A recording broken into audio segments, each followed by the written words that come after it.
National Hot Dog Day, National Sunglasses Day, National Witch Hazel Day. Why is that a thing? Where did this whole thing come from? Who picks these days? Explain it to me.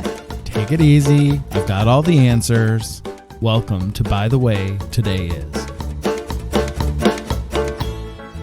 What are you reading over there today, Kate? I'm flipping through my old yearbook. Reminiscing a little bit? Well, I came across it. Mm-hmm. And do you remember when they used to make us learn, and maybe they still do, square dancing in school for some reason? I do. I was just laughing about it because why? Why do we have to learn square dancing? It was some of the worst weeks of school of the year. It's so weird. It was very weird. And I've weird. used it no times in my life. Never. Not once in my life have I ever been like, thank God I learned this dance in school. Well, you're going to have to use it today because it's November 29th, which means it's National Square Dancing Day. That's why we learned it. For National Square Dancing Day in 2022. Oh, wow. Thank you. Thank you so much, school. It really came through. Do you remember a favorite move that you used to do in square dancing? Do you remember any of the moves? I'll start right there. All right. So I do remember doing the was it do-si-do? Do-si-do. Or just where you link arms and you like twirl around. I do remember having like we'd put our hands up, like making a little alleyway thing or whatever you want to call it. Yeah, and then everyone would like dance through it. Mm-hmm. Not bad. Yeah. I'm sure if we probably could get a square dance going today. We definitely could get a square dance. And of course, there's everybody going, yeehaw, the whole time. I never did that, so that would have been fun. What? I can't believe you never did that. Nope. All right, so basically I was the main idiot going, yeehaw, the whole time. Everybody meaning you. Yeah. So our by the way fact. How many states in the United States have square dancing as the official state dance? I didn't know this is a thing. It's a thing. So that just blew my mind. I had to think. Okay, you had to think. I could tell you were in deep thought for a second. The official state dance. How many of the 50 states? That's the stupidest thing I've ever heard. 30. Very close. 28. More than half of the United States, their official state dance is square dancing. That is awful. And you're going to see why in a little bit. Okay. But going back to a little bit of the history of square dancing, it has its roots going back to 16th century England. So it goes back a long, long ways. And it's called square dancing because of the way the dance is set up. You usually have 4 couples, 8 dancers total, and they form a square. Oh, okay. So, yeah, but I feel like theirs was probably a lot more dignified very than the possibly. one I'm thinking of that we learned in school. Our square dances were very informal. You could wear anything goes. And there's others that are more organized. They're more serious, and they're more like the traditional square dances back in England in the 16th century. They actually have professional callers for square dancing that call out the moves. Okay, yeah, because I've been to a square dancing party.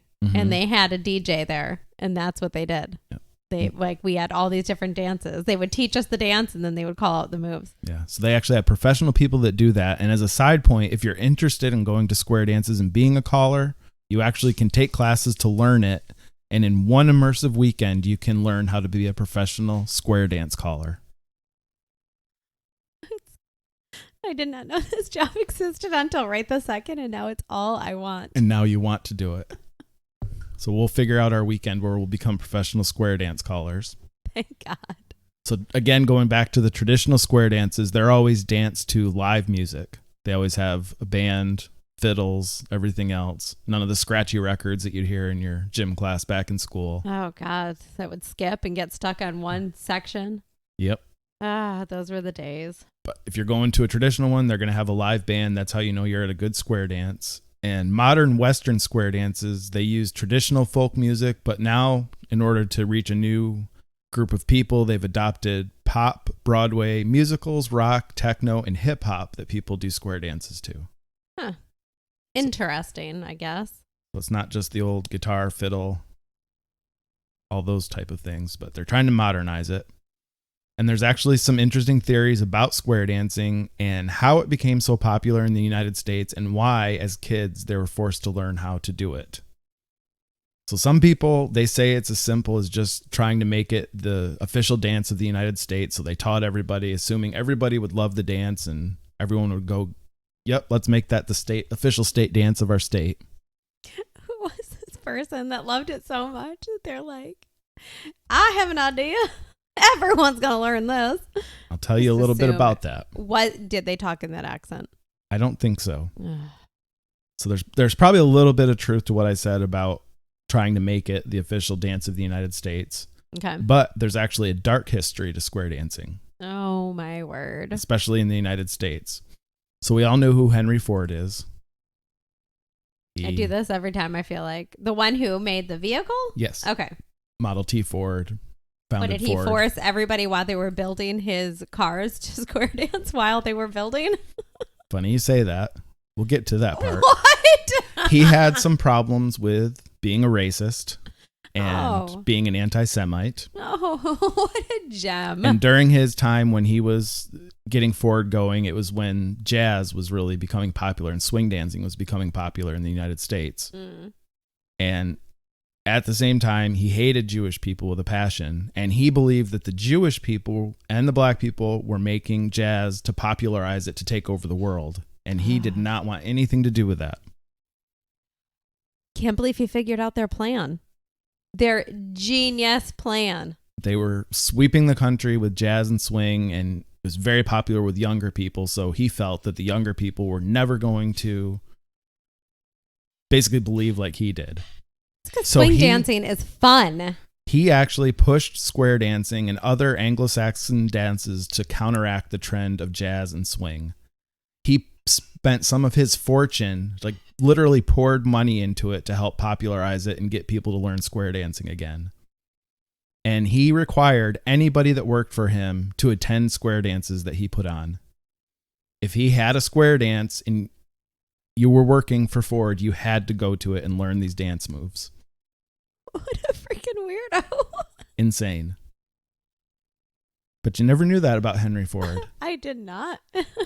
So when you're thinking back to your days in school, very likely stemmed from Henry Ford trying to push it way back in his time. And it was steeped in racism.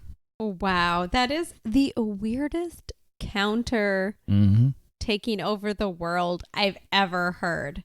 And how would somebody get... Okay, swing dancing is a lot. Like, it is so much fun. Save it for swing dance day. But nobody's taking over the world with swing dancing or square dancing. It's probably one of the last things you're going to take over the world with is any type of a dance.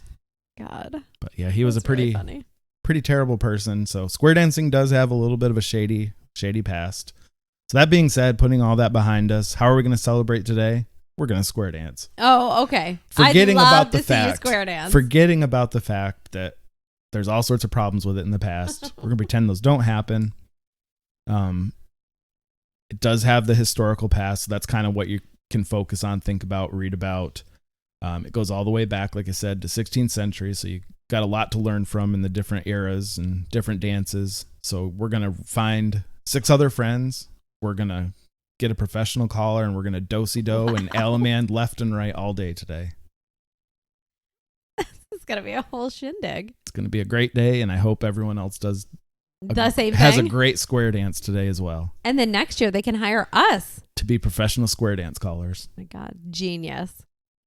So enjoy your square dancing day today. That's all we have for today. Come back tomorrow. We'll have a new episode where we're going to be able to learn about what holiday it is and how we can celebrate it together. Go to our website, bythewaytodays.com. You can listen to old episodes, subscribe, and rate us, and we will talk to you tomorrow. Yeehaw! Remember to subscribe, rate, and review our show.